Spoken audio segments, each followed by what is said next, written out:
Nintendo News on me. Back when E3 2014 happened, practically everything that Nintendo had to showcase was leaked.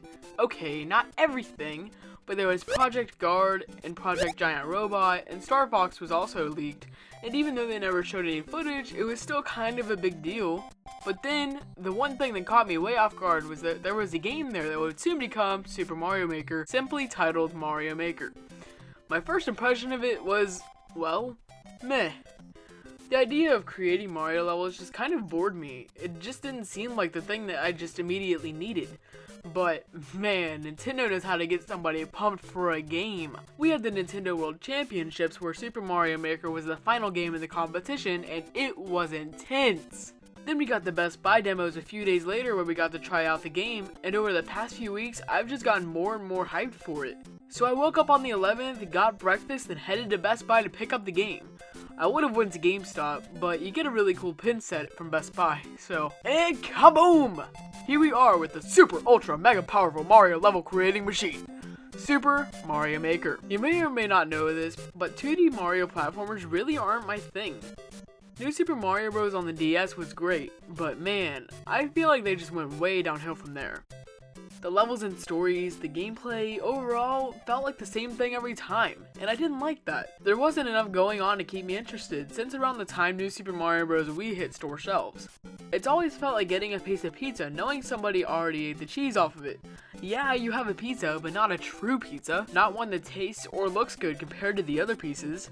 But I am really happy to say that Super Mario Maker has changed that.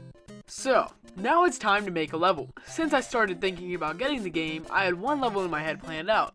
I wanted one that was difficult, didn't have a lot of ground to cover, and was simply just empty looking. So, this is what I came up with. It took about 10 minutes, because this was literally my first attempt at making a level, but I feel like the game isn't amazing until you unlock all of the pieces and items and whatnot. In the beginning, you're given a mushroom, a question block, Goombas and Koopas, you know, the usual. It's fun to experiment, but you're not going to create the most difficult levels ever with that. You're able to unlock other pieces and platforms for your level simply by just playing the game. Eventually you'll get everything. Or, you can play it 9 days in a row and unlock a lot of things that way.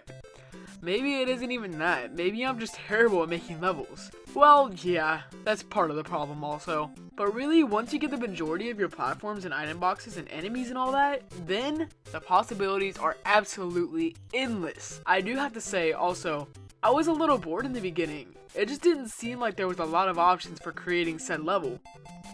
But if you want to take a break from your own and play even more levels you will most likely fail, then you can go to the courses menu in the game and play a bunch of levels people around the world have created, even your friends. You can put your levels into worlds, upload your creations to the internet via the game, and that is where all the cool kids on the block will be playing your level. Trust me, it's a lot more fun than it sounds. After just a few hours of playing, I was not only learning good techniques for myself in levels, but I was placing enemies, power-ups, the whole 9 yards. Where I wanted, how I wanted, it was great. Customizing is, of course, the #1 aspect to the game. And believe it or not, this game, to top it all off, supports Amiibo. Yes, Amiibo! But not just any Amiibo, more like every Amiibo. That's what it seems like anyway, but man, I can't. It's too glorious. I can't. What Amiibo does in this game is turns the Smash Bros. Amiibo plus others into 8-bit characters like 8-bit Mario. But this can only be played and accessed in the Super Mario Bros. Style levels. That's what's so great about this game. You can play as practically any Nintendo character you possibly would ever want to, and you can even design courses based off of that character. It's amazing.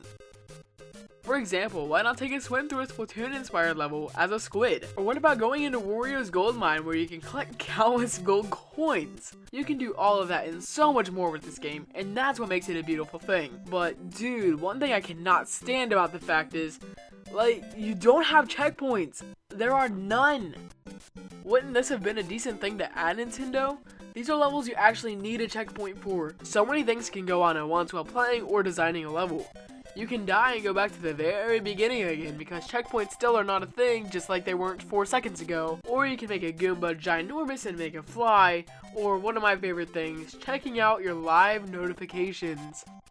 If you're playing the game and somebody comments, likes, or even plays your level, you get instant information about it. This is a Wii U game I'm talking about here, guys. That's kind of a big deal, and it's awesome. I feel like Nintendo's finally stepped into 2005 with the Xbox 360. We have a notification system within a game. Yay! It's a gorgeous system, and I love it. But for as quirky and yet sophisticated as this game really is, there's one thing I cannot unsee.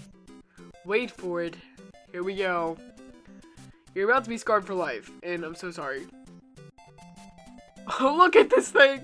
This is literally called the Luigi Mushroom. It makes Mario skinnier, because Luigi is skinnier than Mario.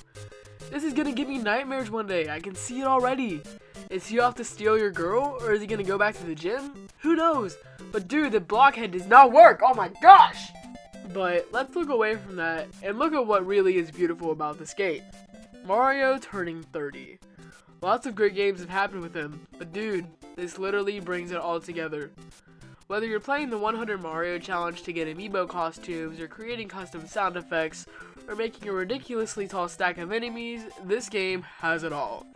It's made me love the new Super Mario Bros. Franchise again, and that's really saying something. Oh, come on!